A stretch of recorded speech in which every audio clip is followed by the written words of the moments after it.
The views and opinions of the guests of Veterans Archives do not reflect the views and opinions of Veterans Archives, its subsidiaries, or its partners.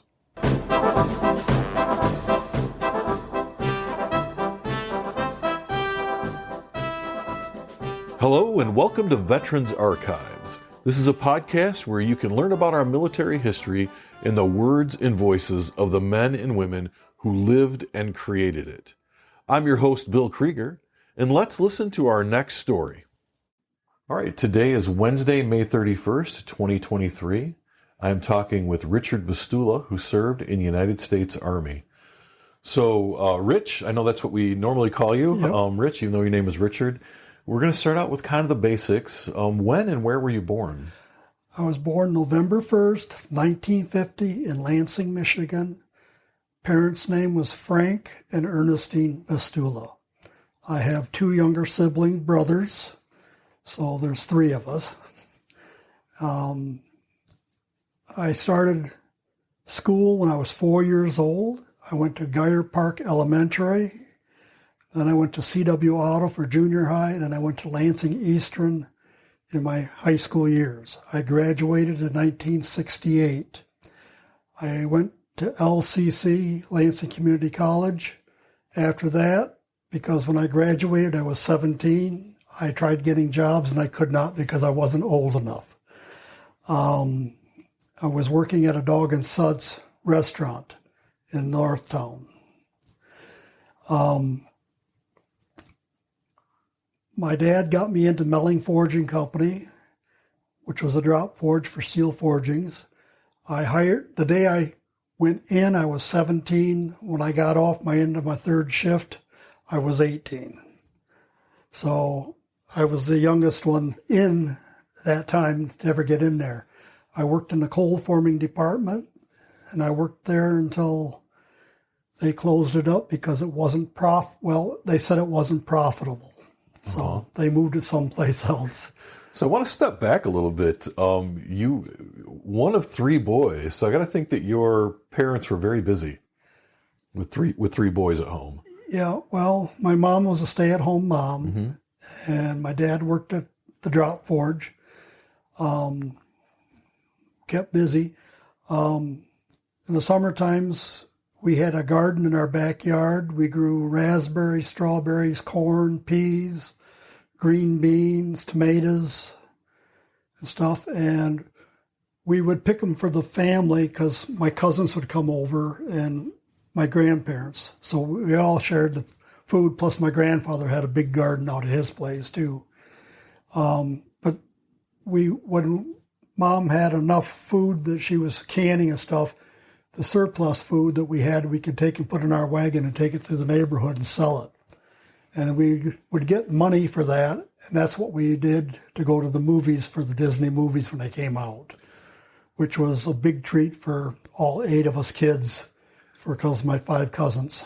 Oh, yeah, yeah. And so you talk about your mom doing the canning and things like that. When you think about your mom today, do you have like a favorite memory, or is there something that, like, when you think about that, that's what you think about your mom? Well, she was always there. Being the oldest, I wasn't allowed to play sports or anything because I might get hurt. My next brother, Wendy, he was able to play football and everything. The only thing I could do was swim because she figured I couldn't get hurt swimming. That's probably true. Well, could have drowned, but anyway, yeah, that was it. And she was very kind to all of us and everything like that.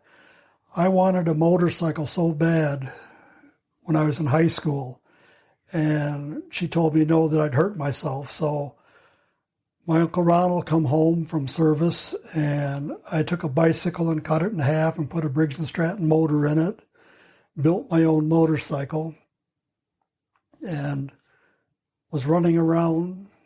Dad told us we had to take it up north because I'd get in trouble in Lansing driving it around. Right. So I was up north at Chippewa Lake. I drove that thing from Chippewa Lake to Everett to Reed City to Big Rapids. Got chased out of Big Rapids several times. rode around the trails at Haymarsh Lake with that and had a wonderful time with it. Well, you mentioned your dad said, yeah, you better get this thing up north because we don't want to get you in trouble. The same question, like, when you think about your dad, what's one of your favorite memories of your father? My father was a mechanical genius. He would take and rebuild our motors in our cars and stuff like that. And he just could do everything. And when I came home from the service, I bought a 427 Ford motor with dual quads on it. And we rebuilt it in the basement. We carried it out, put it in my car. When I first fired the car up, no headers, no exhaust on it. It rattled everything in the house, and Mom was hanging on the china closet. I backed out of the driveway, drove all the way down to the end of the street, turned around, came back up. And the old fellow down the end of the street come out running saying that I'd lost something because my hood was off my car. Oh, no. So he was kind of funny, but he was getting really old stuff. But Dad could do that. My dad would take my car when we were going to work together at the same time at Melling. And I would drive to work, and during the noon hour, he'd get out 3 minutes before I would. So he'd get the car going and running, and he'd drive it home. 4-speed on the floor. He had a hard time finding the gears every time there. But when I would go up to the motorcycle shop for custom motorcycles, he'd go over to Famous Chicken to get chicken for the family to eat for supper occasionally. And I could see my car going over to the chicken place, so I knew he was doing it. And when it come time to come back home, there was one evening that there was a Nova and a Mustang lining up to race into town, going south. And Dad come out of the chicken place. They were lined up, and they were getting ready to take off, and he passed them, went down 3 blocks, turned around, made it so I could get back home, and just tore past them. And we were in the shop looking at it, watching it, and they says, your dad doesn't messing around with them gears, does he? So when I wasn't there, he could get everything, but when I was there, he couldn't. Right. So, well, let's talk about your brothers too. What kind of memories do you have about growing up with 2 brothers? Well, my brother Wendy, he was able to play sports and stuff like that. He played football. And when I was in the service, he got a motorcycle. He got a 305 Honda Street Scrambler. Mm-hmm. And he rode that all around up north, too. So, and my youngest brother, I don't know if he ever played sports or not. I really don't. He finished school, I know that.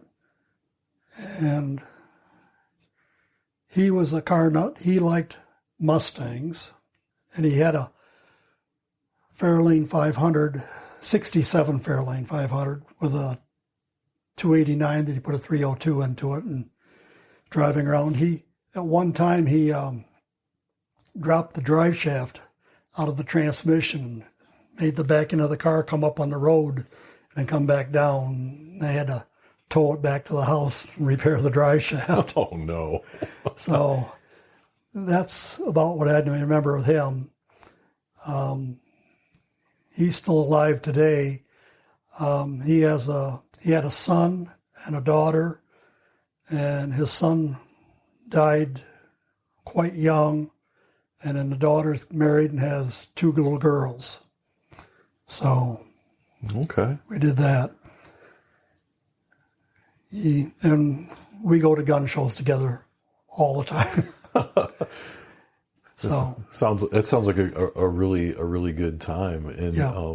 So it sounds like you had an interesting childhood and even into young adulthood, and you ended up working for Melling, as you said. And so what happened? So you graduate high school, you go to LCC, you're kind of working at the drop forge. What happens during or after that? Well, during that time, the draft numbers came out, and my number was fairly low. and it was going to take me in July. And I went down to the draft board and I volunteered for the draft so they'd take me in September. And they were happy to do that. So I went in on September 9th of 1969. We went down to Detroit to be sworn in. It was physicals, everything like that. There was one young fellow that came in with a leopard leotard, transistor radio strapped to his head, and everything like that, thinking that he was passing it off as a hearing aid or something like that. Uh-huh. And everybody went through everything. They came in and we got into the room and they were going to swear us in. And they swore us all in to the United States Armed Services. And there was 2 Marine people come in to the building, said they needed 3 volunteers. Well, they got one guy that volunteered, and they went through and picked 2 more, and they picked the guy with the leopard skin thing, and they had to drag him out. And when we got all done with that, they loaded us all on a bus. We fell asleep and went down to Fort Knox, Kentucky, got up the next morning down there. We was in a holding area, and we went to breakfast. We got out. We had to go do our testing. 4 hours for the first morning. Then we went to lunch, came back, and had 4 more hours before we had supper. And I think on the 3rd or 4th day, they took us in and we got issued uniforms and boots and everything like that. And we learned how to spit shine our boots. And when they got all done, they had graded our tests and everything like that. And if they told us scores at that time, I don't remember it. But I know that when I walked in and sat down with a fellow that was questioning about what we wanted to do, he says, "What do you want to do?" And I says, "I don't know." I says, "I figured I'm going infantry because everybody's going infantry." Right. And he says, "No." He says, "You're not going infantry." He says, "Do you like guns?" And I says, "Yeah, I know how to shoot," everything like that. He says, "Do you want small guns, medium-sized guns, or really big guns?" I says, "I'd rather stay with the small and medium size." And he says, "Okay." And he put down two things, and I can't remember if he asked a third one or not. Maybe it was the big guns, I don't know. Right. And I went off, and they put us in our unit for basic training. I had 8 weeks of basic training at Fort Knox, hiking, running, physical fitness, being in the barracks, being last name with a V. I was into all the V's, W's, X, and Y's, and Z's. Uh-huh. So that was it. I met quite a few fellows there and really enjoyed the friendship. We did things together. Actually, their tea was in there too. But we had a young fellow that was 4'5.5". His name was Ward, and he was from Tennessee. And the sergeants just harassed him terribly. I mean, they'd beat on his helmet when he's walking.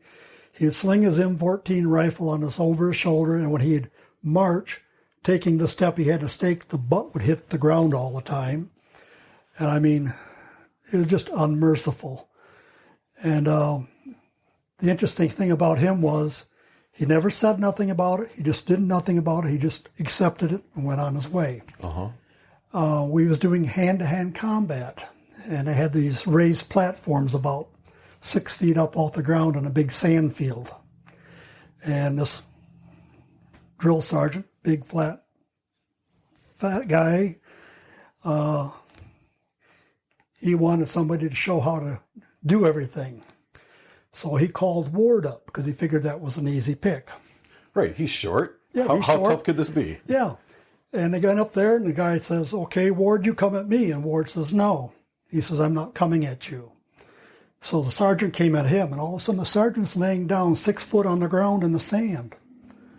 He gets up, dusting himself off, and he says, I tripped. So he climbs back up there. And he goes to go for Ward again the second time, but he is a little bit more cautious. You could just see it in him. And he ended up hitting the platform and then bouncing off. So he tripped again? Yeah. And he never said anything in that time. Right. So anyway, he went back up and they called another sergeant up there and they were both going to do it, Ward. Both of them went off the platform. And they got all done. The second lieutenant came up, got up on the platform and says, okay, he says, you could take and handle one person, you can handle two. He says, what do you think you can do with 3 or 4 people? He says, you don't want to know. And the guy says, okay. He says, what type of training you have? He says, I got a black belt in karate. He says, so if you want to bring 4 people up here, he says, you're doing it. I'm not responsible. Because he says, you've been told. And they let him go. And our training was pretty minimal after that, but the sergeants kind of left him alone after that. Did they have a newfound respect for him? Yeah, they found new respect for him because basically they knew that every time that they hit him on the helmet or did something, they were assaulting him, and he could retaliate real quickly. So yeah. They apparently had really good self-control because he didn't just retaliate every time. Yeah, well, I think that was part of his training. Right. So he did that. But I remember that we got done with basic training, and we went out and we had the company parade field, and they were reading off the MOSs for where everybody was going. And 11 Bravo, they called them guys off, and they went off. And they took about half the company, went right there. Oh, yeah. There was a fellow that was studying medicine, going to be a doctor. They made him an ambulance driver, which he thought that they would probably made him a medic or something. They didn't do that. But they got all the way down to the last 3 people standing out there in the field, and I was one of them. They didn't know what our MOSs were. And the 2 guys, they went back into the office, came back out with a big book, and they found the other 2 guys where they were going, but they never found the number for me. All they knew was I was going to Aberdeen, Maryland, which is an okay place. But what I found out was that once I got to Aberdeen, that I was a helicopter armament specialist, repair. I was the second group to go into that MOS, so they hadn't even updated the books yet. So that the company down there couldn't even figure out what was going on. They just, all they said was Aberdeen. That's big hush-hush stuff. Right. But anyway, I got to Aberdeen. It was a pretty relaxed school. We got up in the mornings. We marched to our classroom after breakfast. We were trained. We marched back, had lunch, went back to school, did some more training and things like that. And the fellows that were teaching us were 45J-20 mechanics for the helicopters. So they got more into the electrical and hydraulics and stuff. And if we went in on Saturday, which was not a day that we were supposed to because it was Monday through Friday, they would teach us the electrical and the hydraulics for the helicopter so that we could broaden our knowledge. And I think all of us went. Yeah. Because there was only, I think there was 8 of us in the class. In fact, the first class, there was only 3 fellows there, and they had to come back with us because they didn't have a big enough class for just 3 people. But for 8 people, they figured they did. So there was 5 of us that came in with the 3. So, but we did that and stuff. So what is a helicopter armament mechanic? What is that job? What do you do? Well, basically, when I got into company in Vietnam, we had 14 helicopters. 12 of them were airworthy at all times. The guns were cleaned every night. The guns were loaded when they came back in for missions, and the rockets were. And that's what our job was to do. Okay. And if a gun failed or something like that, we took the gun off, put another gun on, and loaded it back up and sent them back on their way. We actually, how shall I say it? There was 2 of us that came in to that company, 101st Airborne Division, in that company, and we were the 2 mechanics, and the rest of them were the full-time, full spectrum things. We all got together and just worked together real good. So. Well, I want to talk a little bit about training. So you went to basic, you went to your regular training, knowing that Vietnam was going to be an ultimate destination. Yeah. What was that like for you? Like, was there any fear? Was there any excitement? Like, what were you thinking about that as it was coming closer? Well, when we left Maryland, and I had 2 weeks at home before I went overseas, I was having doubts about whether I was going to survive or not, and told Mom and Dad and everybody that if I didn't make it home, this was it, and things like that. But talking to the guys at Aberdeen, I figured that I was somewhat in a pretty safe spot, position-wise, with my job training. So that wasn't too bad. It was a big unknown. When I had to report to Fort Dix, they reissued us jungle fatigues and jungle boots, and I was an E3 at the time, and we automatically made E4 as soon as we walked onto the plane. I arrived in Vietnam April 1st of 1970. We landed in Saigon. When we got off the plane, I was on a concrete field that was concrete as far as I could see. I know that they had 2 big containers off a civilian aircraft that they unloaded real fast, plunked on the ground. There was 2 rockets that came in and hit somewhere. I couldn't tell you where. All I know is the doors in the plane slammed shut, and zoom, they were gone. And that was your welcome. That was our welcome to Vietnam. Wow. Yeah. Then we had to go over and pick up our duffel bag out of the pile. And there was what appeared to be a doghouse on this concrete thing way off in the distance. And that's where we started walking. And we kept getting closer and closer and closer. And pretty soon that doghouse was a hangar that they could put a B-52 in there. So that tells you how big the hangar was, so how far away we were. That's huge. That's quite a walk. It was a walk. It was quite a march. Yeah. And everything. But we got into the building. They had some, what we call cattle trucks. They were trucks with flatbeds and sides on it with sandbags in it.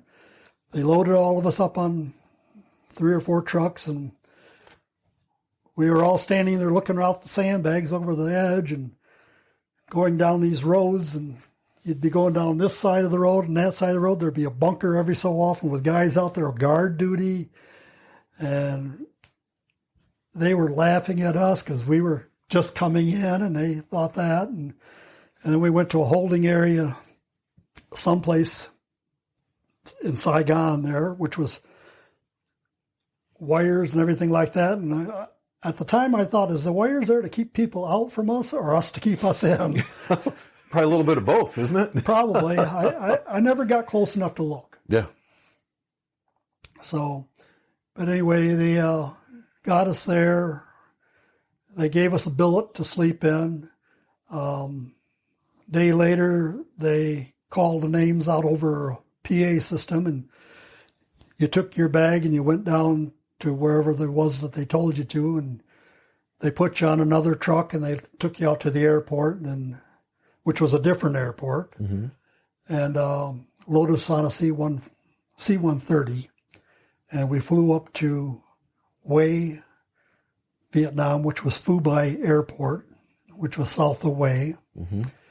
And they took us off that, put us back in a truck. we went up north of Way, and they called it Camp Eagle, and we were in-country training.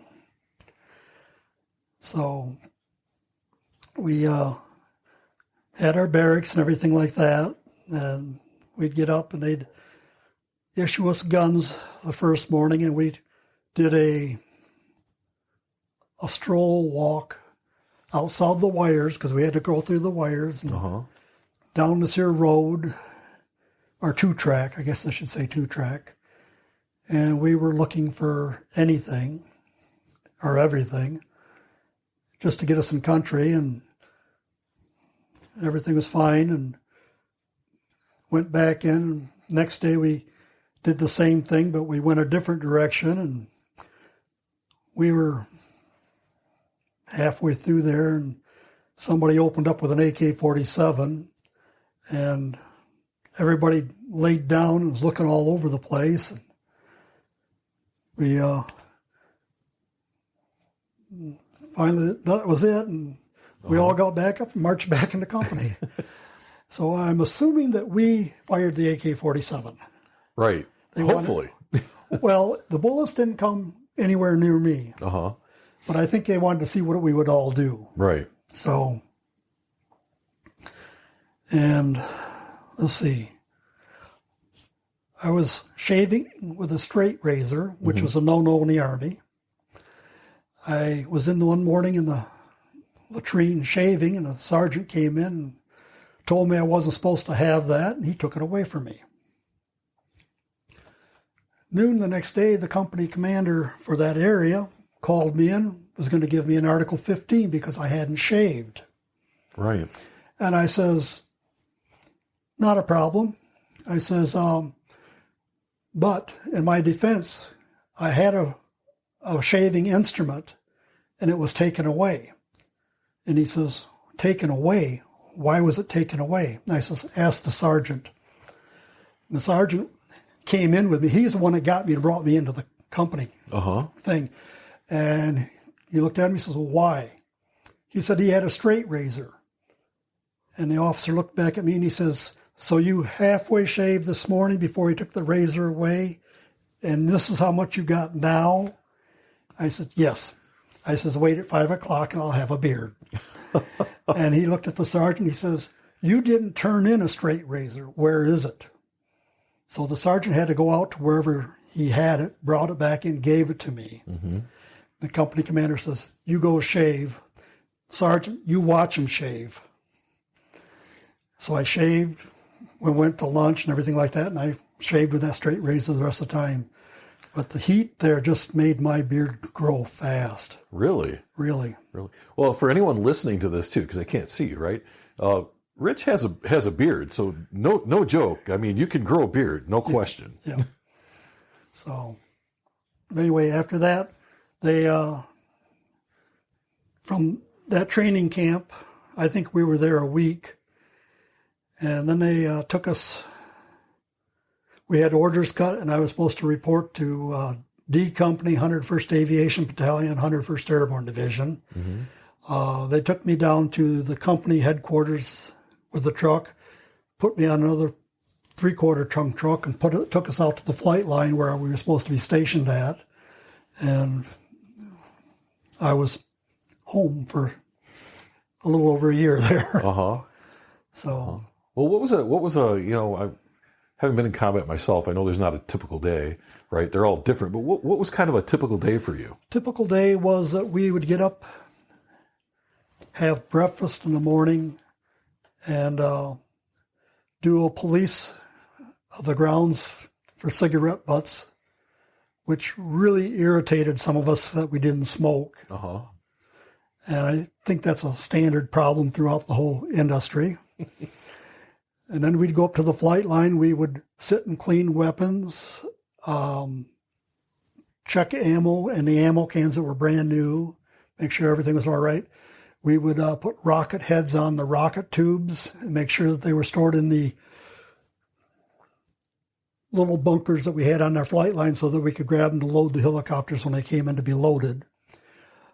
We had 7-pounders, 15-pounders, and flechette heads for the rockets. And we got to work on our Cobras. Cobras had a 7.62 milligun on the front and a turret with a 40 millimeter grenade launcher.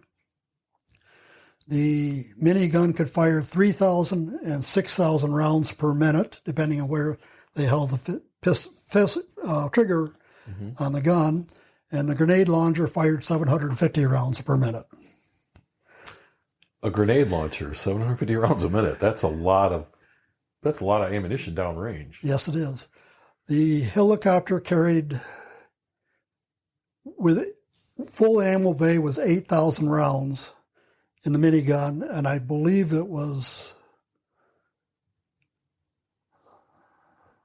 800 to 1,000 rounds in the grenade launcher drum. I can't remember that. That wasn't we loaded them and right. cleaned the gun, and that was it. Right. I never got it. The minigun, it fascinated me that something could spin that fast and not destroy itself. Mm-hmm. So I was very interested in them. So the minigun has the rotating barrel, right? Right. It's a 6-barreled rotating Gatling gun with an electric motor. Right. Not like the old Western TV show Gatling gun where you had to crank it. Crank, yeah. Yeah. But it's the same basic principle. Uh-huh. So, but basic day was that we would clean our guns, check ammo.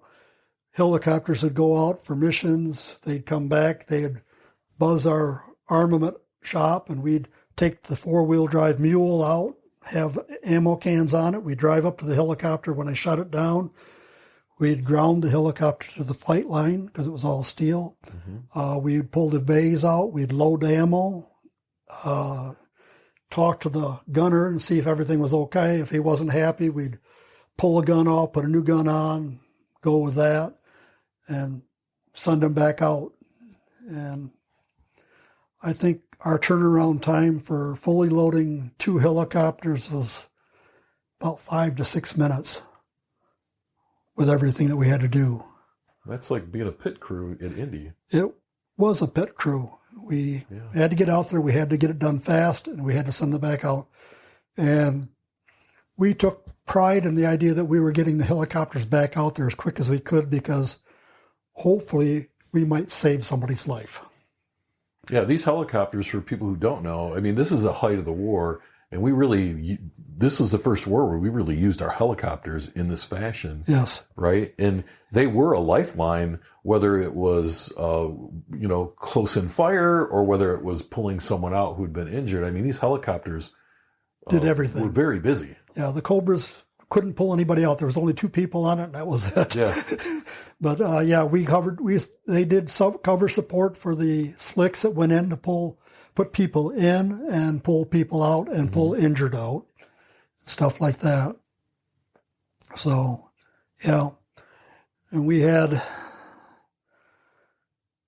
monsoon season, which was raining. If you've ever watched Forrest Gump, where you hang your head over so you got something to breathe so you're not breathing water. And that was basically the truth. It was coming down that hard. And we started having electrical problems with the Cobras, with their control systems. And we couldn't figure out what to do. We didn't know, and we started doing things. And finally we decided we'd take Visqueen, take the control panel out, cover it with Visqueen, duct tape it, put it back in. And we still had problems, but not as many as we had before, because we were having problems almost 2 or 3 times a day changing them panels out. Mm-hmm. And we got it down to maybe once every 3 or 4 days. And so we did something right. And company commander came down and wanted to know how come our helicopters were having less downtime than all the other Cobras in the area. And we told him what we were doing, and there was a memo or whatever they call them that came out stating that this is what you got to do to help yourself out. And that's what it came from our company. So, and being a mechanic, I wasn't supposed to get into the electrical boxes per se, but we had extra cards, and we got to the point where we figured out pull this card out, push that card in, take it down to the end of the flight line and hand it to them, tell them we want a new card, and they'd give it to us, thinking that we were putting it right into the helicopter right off the bat, Right. that they didn't realize we had spares and things. So that helped us out. Things. So let me ask you this. So when we think about the training that you got on the helicopter and you went in on those extra Saturdays, did that pay off when you were in country? Yes, because it gave me electrical and hydraulic knowledge, which I got a very, very basic overview of it all. Uh-huh. But when I got in country with that extra knowledge, I was able to go in, and if a round came through a helicopter and cut wires, I could splice the wires together. If it hit a hydraulic line, I knew how to change out the hydraulic lines, things, yeah. And if we had a hydraulic problem, we could check it out and figure out what was wrong and change a pump or servo or whatever we had to do. So, yes, it was very helpful. Let's take a quick break. Veterans Archives is a 501c3 nonprofit organization, and we rely on donations from our listeners. If you are enjoying these stories and would like to support our continued efforts, please go to www.veteransarchives.org and select the donate button. Thank you. Well, and I'm curious too. It sounds like you're the only one from your basic training class that ended up going to this school. So you didn't end up deploying with anyone from your basic training, did you? But you did deploy with people from your school. Yes, I was one other fellow that was with me, that came with me, and he went over to another part of Camp Eagle at another company that had Cobra helicopters, and he was there, and I was over at the Delta company. And then in school, every week we were getting a new group of kids, or fellows, I shouldn't say kids, fellows, and you'd have lunch together, so they'd all be in the same room. You'd march all together to the classroom, so you got a chance to meet some other guys. And then there was 2 or 3 others that came later into the company where I was at. Okay. And so for the year that you were there, was it pretty steady, the people did you get to know the people you worked with? And yes, got to know them pretty well. Things. Got to know the officers, the warrant officers. During an Operation Ripcord, which was a fire base in between 2 hilltops, because the fire base could shoot from there into Vietnam or shoot there over to Laos. And the NVA had dug tunnels up on the 2 hilltops and had machine guns up there. And when helicopters would fly into the base, they'd pull a gun out, start shooting at the helicopter, and we lost 14 pilots or gunners during that time, in that 2.5 week time. And what was that like for you? Well, it was scary because company commander came out and said, you, and you, go over to the office, get a helmet, get a side gun. You're in the helicopter, you're a gunner. And that was it. No training. It's just from what you knew about the guns, that was it. Right. So our armament shop and the crew chiefs were gunners on these helicopters. Crew chiefs at least knew how to fly the helicopter. We didn't, but the pilots that I had, and I'm assuming that the others did, the others too, kind of gave us a basic rundown how to control the helicopter to get it back home if we had to. Right. If something happened. Did you ever have to? Yes, once. So, do you mind talking about that? What happened? We had a big heavy machine gun fire round come up through the bottom, went through the ammo bay. It hit the 7.62 box, went right through it, and went up and went through the bottom end of the officer that was flying the helicopter and came out through the top, through the screen. He was alive. He could talk to me, and we went back. I flew it back because he didn't have controls of his legs. Right. And we got back, and I landed it at the medic base across the flight line from our area. The medics came out, pulled him out of the helicopter. I couldn't even shut it down because I didn't know how to shut it down. Right. And they brought a crew chief over from the company across the flight line with a mule, and he got in, he shut the helicopter down. I bent a skid a little bit. Mm-hmm. And anyway, they brought the wheels out and they pulled the helicopter back and they put new skids on it. Well, the division commander came down, wanted to know why a skid got bent on a helicopter when there's been no skids bent ever before. Right. And the company commander says, well, the gunner had to bring the helicopter in, and he wasn't sure of how to do it. He says, well, I want him court-martialed. The company commander says, well, he says, I got a problem with that.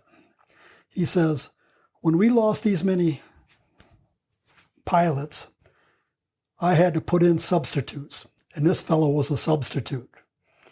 He says, so if you court-martial him, he's going to turn around and put in something to the IG and court-martial you because you put him in harm's way. And when they found out all that, they kind of just dropped it, and that was it. What a leader. Yeah. I mean, what a leader. He could have just let that go. We were on the flight line one day, and this guy came down wearing his hat, which was a no-no. You weren't supposed to have a hat on the flight line. Right. And he was wearing a pearl-handled revolver. And we saw him because we were loading helicopters, getting him out. And we had two go out before he got down to us, and there were another two just came in when he got almost to our area, and we're doing our job. We ignored him.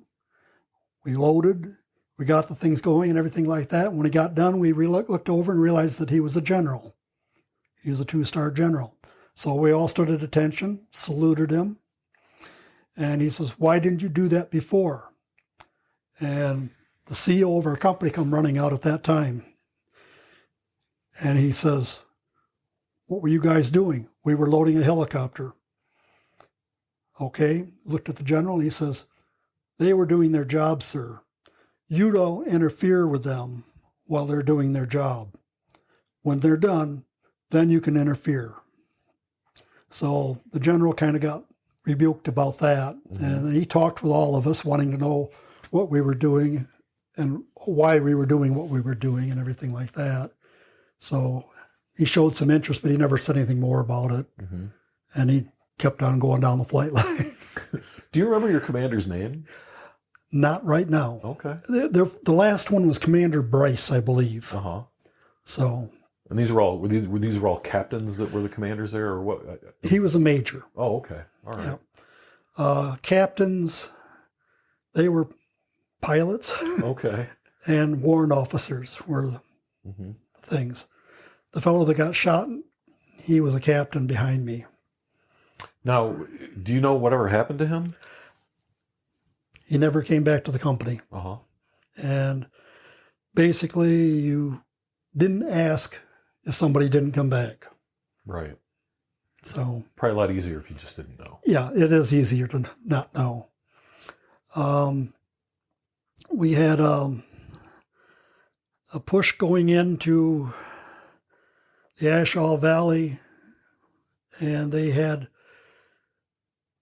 the helicopters were far enough away from our base that they couldn't get back and get reloaded to get back to the area that they were guarding. And they took one of the mechanics, which was me. I was out there for 4 days. Uh-huh. In a trench, bunker. When the helicopter come in, I'd get loaded up as quick as I could. It wasn't as fast as the crew was, but I did what I could. And but they left me there. And every night they'd bring a slick in and take me back to base so I could get a food and sleep and then go back out the next morning. Well, one night they didn't come and get me. So I was stuck there. And I was in this, I'm going to call it a big foxhole. Mm-hmm. And I'm sitting there with my M16 rifle looking around, and I knew there were Monnyard soldiers around me, but they never came near me, and they never came near the helicopters. And I just didn't know what to do. And, I finally fell asleep. And all of a sudden, the guns just started going off all over the place. And I'm thinking, holy shit, we got a major fight going on. Right. And I jumped up and went out there with my rifle, and I stood inside my bunker because I figured I was the best protection I had. Yeah. And I looked, and I could see bullets and tracers flying all over which way and this way and everything like that. And it lasted for 20 minutes to a half hour. I didn't look at the clock. And all of a sudden, it just stopped. And I'm like, what's going on? And so I couldn't go back to sleep. Yeah. And the next morning, they brought the slick out and they dropped off ammo and rockets, took off, told me that they would be back that night to get me, which they did. Right? Did they just forget the previous night, or they just got busy? They were carrying people back to base, and I think they had platoons that they were carrying back, plus they had wounded. Oh, okay. And I accepted that. I'm not. Oh, yeah. I can accept it. I just wish they'd have told me. Right. It'd been nice to just drop you a line and say we're not going to be there. Yeah. So, but because when I was there, I had no communication with anybody, no radio or nothing. I was just there. Wow. So. Must have been a long night. It was a long night. Yeah. There were a lot of long nights. Yeah. We'd go on guard duty in the evenings, bunker, and I learned that you never sleep on top of the bunker, even though it's cooler. Mm-hmm. We had a bunker, not the next one, but the next one down. So skipped one. They got a mortar round on top and killed 3 fellows that were laying up there. And they had a full assault against that. And I mean, we could have opened up with our guns, but we didn't because we would have been shooting too close to what we figured was our people. Right. But the 2 bunkers on either side of that opened up, and they were going off pretty good. We did shorties in the daytime and evenings, where you would go outside the wire and walk around the outside perimeter of the wire to make sure that there was nothing cut or broken or stuff like that. Mm-hmm. And you'd go for 5 kilometers or 6 kilometers and get back in the wires and go back. And that was it.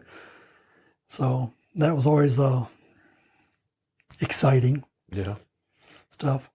And when the 101st went into Laos for their big push, we were loading helicopters there on a new fire base that they produced. And we had to go out in the evenings. And we were on what they called sound reconnaissance. And there were 6 of us that went out, 3 in one area and 3 in another area. And we were hunkered down listening for any activity or movement, stuff like that. And all of a sudden, we could hear this coughing noise.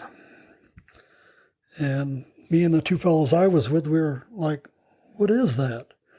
And it isn't person, it isn't human. And we kind of left it, but it kept getting closer and closer. And finally, the other 3 guys came in, and the guy says, I think that's a tiger. And he says, why would a tiger be here with all this shooting and things? Why would he even stick around?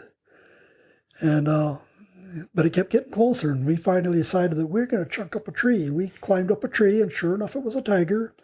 Came up, walked around the bottom of the tree several times, jumped up, tried to jump up in the tree, but we poked our gun barrels at him. Right. And he went off a little bit upset. But we determined that we figured he was an old one. Because a younger one would probably have cleared the tree a lot faster than what he did. Right. So I think he was just really hungry and was looking for anything and everything he could get. So you don't have to worry. You're not only worrying about the enemy. You have tigers and probably other things out there that want to hurt you. Yeah. Well, there was the snakes. You always had to kind of watch for them. out there by the Laotian border. So, yeah, they had one that was called a two-step, green one, probably about 2 foot long. If it bit you, you could make 2 steps and you're dead. Wow. So, I don't know. Charlie Company that had slicks was down the flight line from us in our group. They shot a lizard and they brought it back and hung it up on a communication pole. The pole was out of the ground 18 feet. They hung the head up at the top of the pole. The tail went down and curled a little bit around the bottom of the pole. So that thing must have been 19 feet long. Oh my gosh. And we watched that for 2 or 3 days before it started stinking and thought, that was amazing. That's just terrifying. That's huge. Yeah. So anyway, that was the excitement there. I extended for 15 more days in country because they said that if you had X number of days left in the service, you would discharge. Once you got back stateside, they'd discharge you, not keep you in. Okay. So I extended for the 15 days. 3 or 4 days after I did the extension, I got orders cut that I went to I would have been going to Germany. And the one guy says, well, you just missed a good time because of the German area. But he says, spit pine and solace, your boots, clean uniforms, fresh fatigues and everything. He said, that's all it is. He says, what you do is he says, you don't even load the helicopters. They just get in, fire them up, pick up over the wires a little bit, like 15 feet, look around, come back down, settle, and that's it for the day. And he says, then you're doing whatever they want you to do. Right. So Right. I missed that. But I would have had quite a bit of leave time coming if I'd gone there. So things. R&R, I went to Sydney, Australia for the first time for a week. Had a wonderful time there, met some wonderful people, got to see the zoo and the harbor, the opera house that they were building at the time. Yes. Which you see pictures of all the time now. Yeah, I see pictures of that, and I couldn't get close to it, but I got to see it. I would talk to the older fellows that were out on the lawns playing lawn games. It was a bowling game. They called it bowling. But they'd roll a ball out, and then they had to get the next 2 balls close to it. And whoever was the closest was the winner of that pitch. And then they kept doing it all day long. And I saw a monument for the Australian soldiers for World War II. And it was a big building, domed, but all the stars, there was 1 star for every soldier that fell, and I just couldn't believe all of the stars that are there and stuff. And I had some very good food there. The King's Cross is where I stayed when I was in Australia, and it was the King's Pub. I went in there to have a lunch, and the guy found out knew I was a soldier, so he says, this is what all the soldiers eat. And he said they eat the steak Diane, baked potato, and went from there. So he says, I'll get that for you. And it cost, I can't remember what he told me it cost, but I didn't figure it was unreasonable. They have what you call a dining platter. They had a steak that hung off all the way around it. It was 1 inch thick. They had a baked potato that was bigger than a softball. And that was cut open, and I could butter the inside. And for dessert, I had a strawberry shortcake. They had a small biscuit there, and they had 1 big strawberry that they cut up and laid over the top of it. Now, the strawberries were probably the size of a baseball. So it sounds like paradise. It was. I couldn't eat it all. Right. But they let me take it back to the hotel and stuff. And my second R&R, I went to Hawaii. Stayed at Fort Dix, not Fort Dix, Fort DeRussy. base on the bay. There was an army bunker there for guarding the base. They had cannon in it, and they had one section of it emptied that they used that as a PX store. And we could lay on the beach and nobody would bother us. And I mean, we could go anywhere. Second or third day there, I rented a car for the rest of my time there. Mm-hmm. And I got in and I drove the beach all the way around to the north side to a point where I couldn't go any further because there were roadsides up. So I had to turn around, come back all the way around, and I drove all the way around the other way till I got to the road signs. Uh-huh. The road had shifted, and it was like a 3-foot drop in the road. I could see it from the other side. Yeah. So, and I looked at some of the memorial cemeteries there and had a wonderful time there. Well, I'm curious, what was it like? So, being in country is, it's a lot of work. It's a lot of, there's some fear there. There's a lot of stuff going on. And then you go on R&R, and at some point in R&R, you realize you're going to go back, right? So what was that, I guess, transition like for you? That didn't bother me. Because I knew I was going back to do my job. Right. I'm job oriented, so I did that.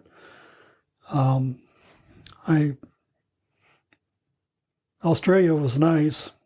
Hawaii, by the time I got done and ready to go leave Hawaii, I was pretty well done with that. Yeah. That was too much tourist and too much gimme from everybody. Yeah. Australia, I went there and the people, if they had a restaurant or food or something, you paid for it, but they told you the price up ahead of time and they didn't ask for more. If you left a tip at the table, I did at one restaurant, the young lady that I left the tip for come running out onto the street and gave me my money back. She says, "You don't owe me a tip. I get tips from other people, but you're a soldier. You don't tip." That's pretty amazing. Yeah. So, I mean, I really appreciated those people. And if you walked along and were looking at things and somebody would come up and say, "Are you lost?" or "What do you want to look at?" or something like that, and they'd point you to a direction and things like that. I went to a nice dinner theater with a young lady in Australia, and they had a live play on. Klondike Gold is what it was. And they served us the food, and we had a couple drinks, but that was the first time I'd ever seen live entertainment with a meal. It was fantastic. So... yeah, that's incredible. So you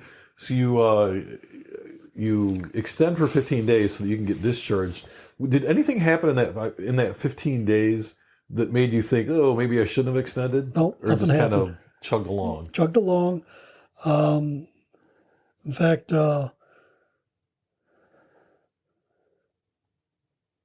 they had to come out on the flight line and get me off the flight line to get me packed up to send me down to Da Nang to catch a flight to go home.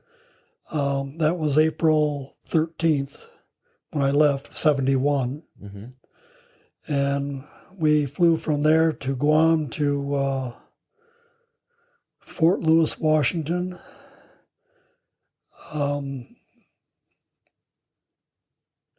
Funny thing was, when we was in Vietnam, they were looking for blood. So everybody that getting ready to leave, they took blood out of you. Yeah. And we got to Fort Lewis, and the customs were telling everybody, roll your sleeves up. And boy, the first thing they did, they saw a couple of guys with them needle marks in their arms, and they started dumping their duffel bags and everything out. And the guys were good. They didn't have nothing. Right. And finally, about, I don't know how many it took before it dawned on them, did you guys give blood before you left? Yeah, we had to. And it's okay, that's why. So if you had 1 or 2 pokes in your arm, they ignored it. Yeah. And if you had more than that, then everything was dumped out. Right. So, and I saw a few that were dumped out, and mine wasn't. So, of course. And we got on a bus, and we went to Fort Lewis, and we got a barracks billet thing there. No mattress, just the springs. Next morning, they got us up early. We did our PT. Then we went to breakfast. And they took us to a building, and they took all our jungle stuff away from us except for one set. The best set we had, we got to keep. Uh-huh. The best set of boots we got to keep. And things. And then they issued us khakis and greens and shoes. And well, I'm wondering, Rich. So, what was it like to leave for the last time, knowing that you're not going back? Going back, it was a relief, really, because I knew that I was done with it. I'd never go back again. On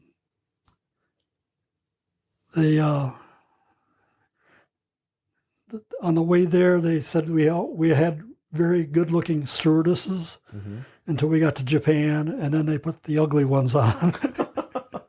Took us down there, which I remembered seeing them, but I don't remember that much about it. Right. When we left there, the stewardesses looked very good. And in Guam, they stayed with us all the way to Fort Lewis, Washington. So we had them the whole time. Oh, okay. Things.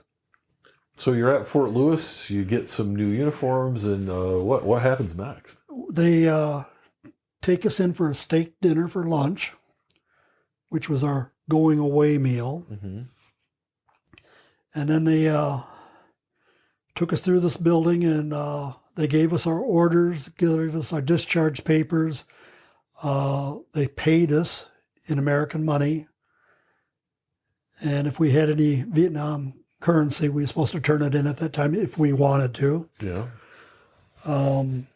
Did that. And when we got done with our paperwork and we're done, took us out, put us on a bus, and the bus went to the train station. No, it went to the bus station, city or civilian bus station, went to the train station, and went to the airport. And we could buy tickets any place we were, and we go. And they were talking that. I flew from Seattle or St. Louis, Washington, down to San Diego to meet an uncle, actually a cousin, and his wife and family. Stayed there for 4 days, and got back on the plane. And a 4-hour flight, we made it in 3.5 hours because we had a good tailwind. Pilot was real happy, and we were happy. I remember getting off the plane. I had taken my dress green and threw it over my arm because I wasn't wearing it at the time. Right. And I walked off the plane. I had my little briefcase with my orders and my paperwork and a shaving kit. And I went into the bathroom, started shaving, and this lieutenant came in, started hassling me a little bit about it. I told him, I says, I just got off the airplane. I'm shaving right now.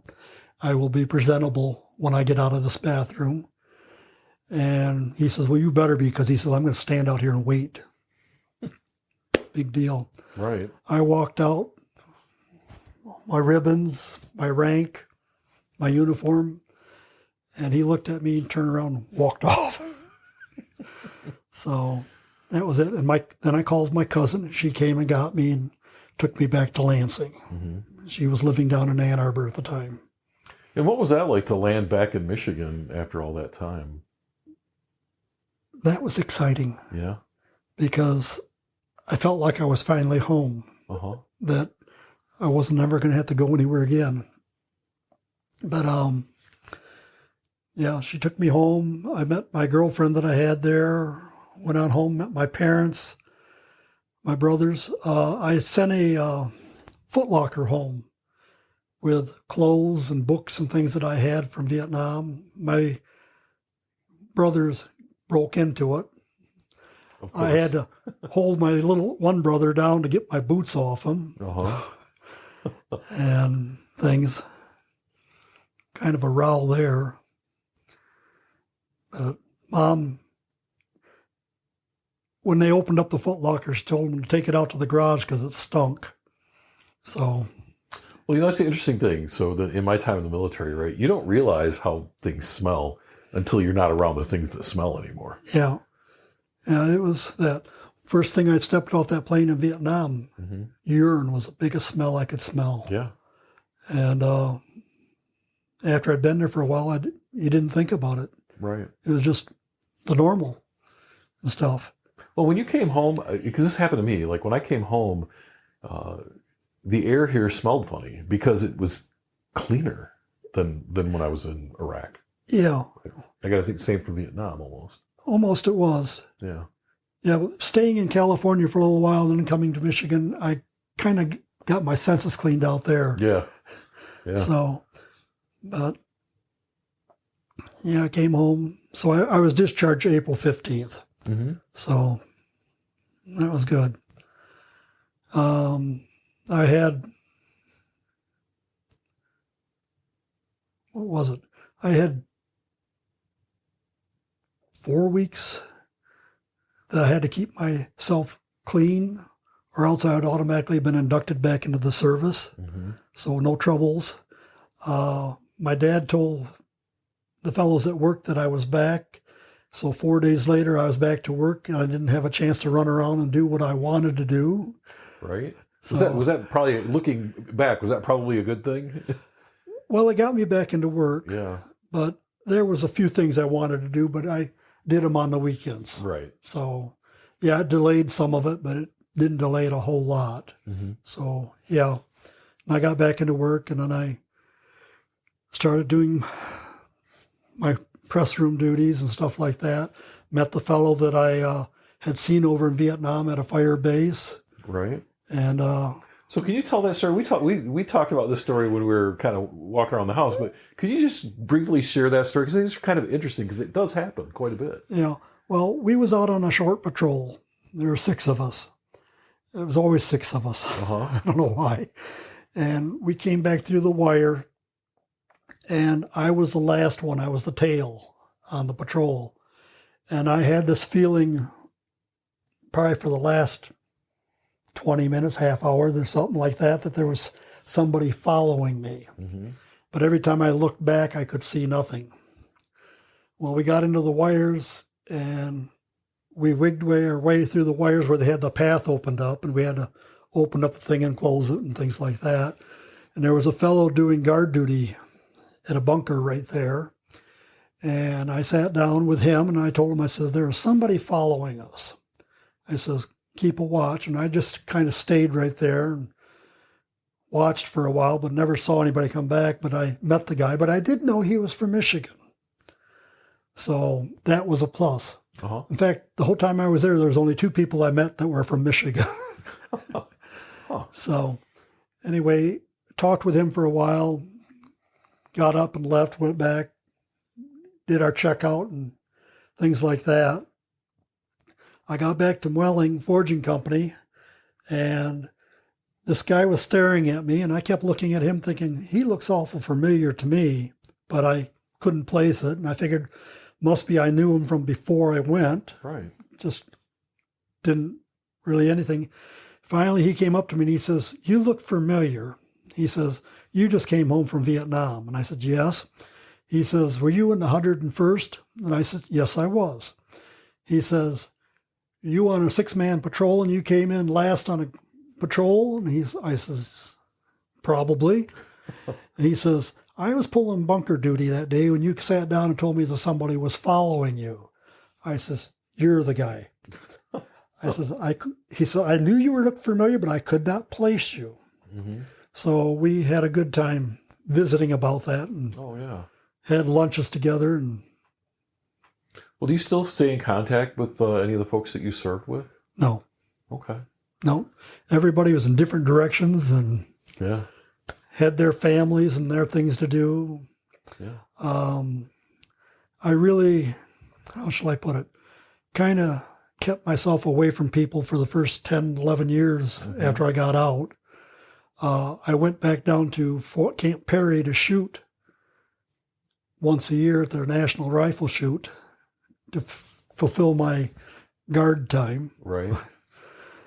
I figured that was a lot better than going out to Grand Ledge at the Hill Cobras out there, because when I walked out there, the guy told me I could come in and I could work in their shop, but I could never get any flight time. Mm-hmm. And I says, if I can't get flight time, I'm not going to be here. Yeah, what's the point? Yeah. And then the Ranger Battalion down in Pontiac wanted me to come down there. And I told them, I says, they met twice a month.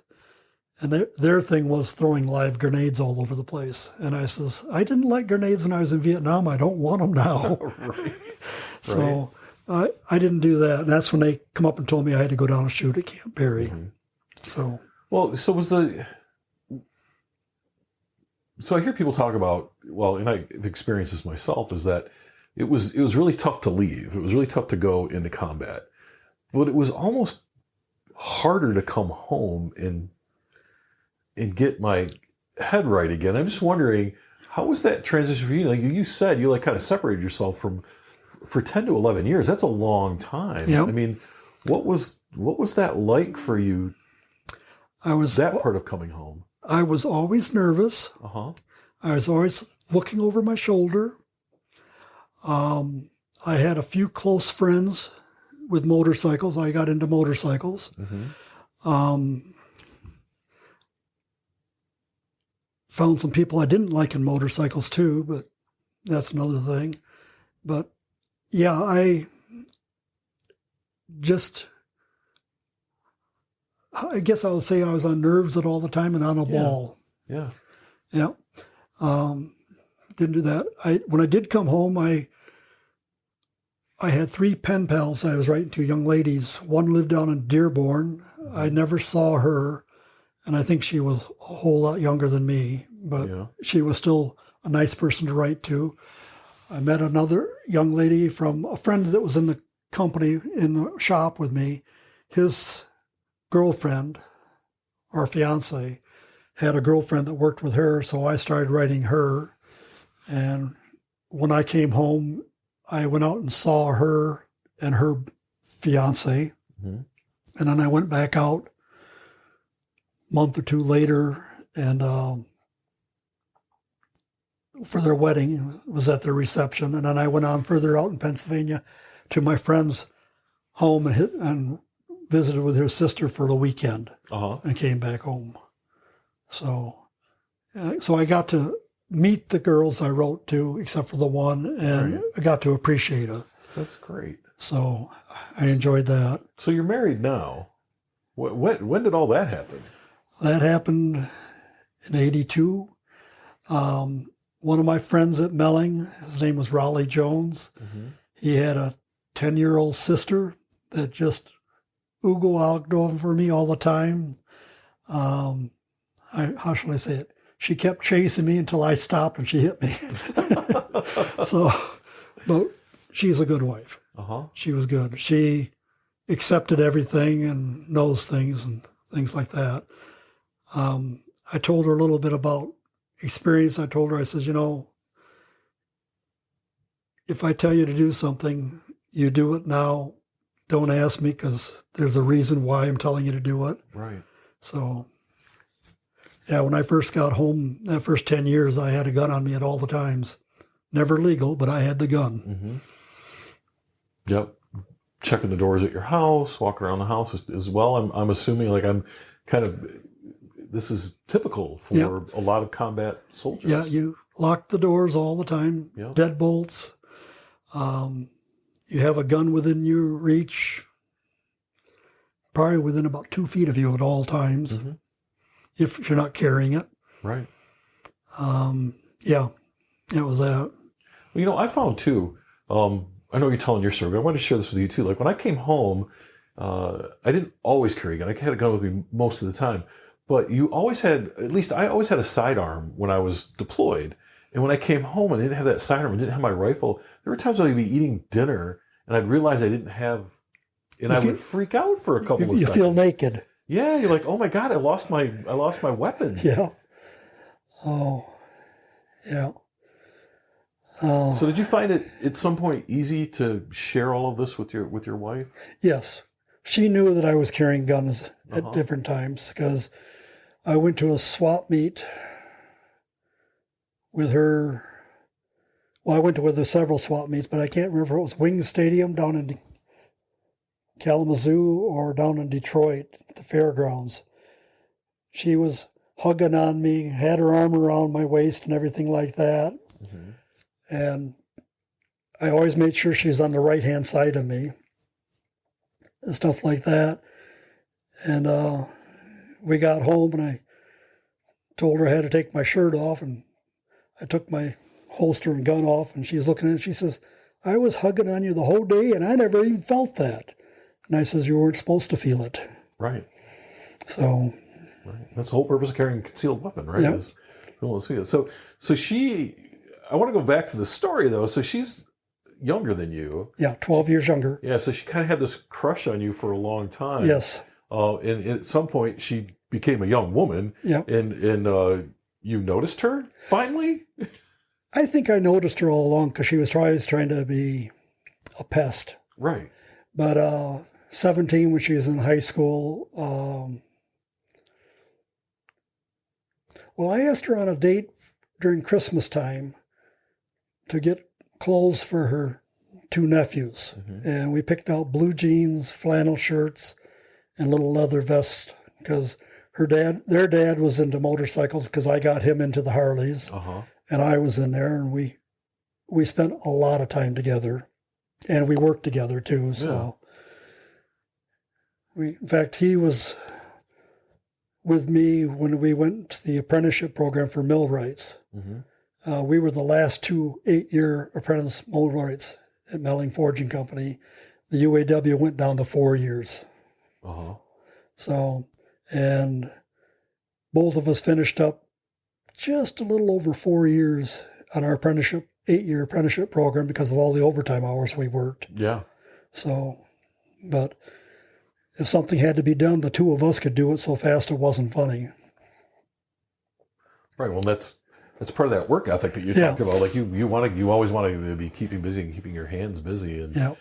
So it sounds like what a great life you've had. You have children, I'm assuming. I think I've I've got met a boy some and a of them. girl. The girl got married first. She is the oldest. I got one grandson and 2 granddaughters with her, and she has a beautiful husband. I really appreciate him.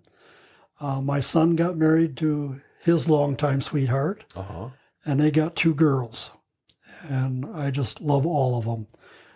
We went down to Florida spring break for all kids, so we took everybody down there, had a Airbnb room or house that we rented, went to Disney World, went to Animal Kingdom, and then we went to Universal, and then came back home. But just the things at Disney World were fantastic because my oldest granddaughter dressed up as Alice in Wonderland, the blue dress, the white apron thing. Yeah. And Alice was walking in the parade on their parade for the afternoon. And they saw each other. They started bouncing around. They're out there hugging and jumping around, having a wonderful time. Just the joy that I could see with her. My next oldest one, she dressed up as Rapunzel. The Rapunzel lady on the float looked at her and waved at her, but didn't really fuss over her or anything like that. Where Alice was walking, so she had a chance to get into the crowd to meet the crowd. But the boyfriend for Rapunzel, he was on the float, swinging on a swing or some type, but he saw Ruby and he blew her a kiss and did this to her and everything. And she just thought that was fantastic too. The 2 youngest girls, they were just mouth open, eyes big, and taking it all in because they couldn't believe it all. Yeah, it's an amazing place. Yes. And not just for kids, it's an amazing place for adults as well. And so, yeah, I mean, it's things like sound like they're going great for you. And, as we close out our discussion today and our talk, one of the things I always ask people is for anyone who might be listening to this 50 years from now or 100 years from now, long after you and I have both left this planet, what piece of advice would you give them? What would you like to leave them with as part of our conversation? Well, face up to your responsibilities, whether you like to or not. Do the best you can do, be the best you can be, and make people respect what you do. All right. I've done that my life and work, both my jobs. When I retired, I was happy about that. I'll bet. Successful at work and successful at home and Yes. successful in life, really. Yep. All right. Well, thanks for sharing your story with us today. Okay. Thank you for listening to another episode of Veterans Archives, the podcast that brings you the story of the men and women who have created and lived our military history. If you or someone you know served in the military and would like to share your story with Veterans Archives, please go to www.veteransarchives.org, select the Apply Now button, and fill out our application, and someone will get right back with you. Veterans Archives is a 501c3 nonprofit organization, and we rely on the donations of our listeners.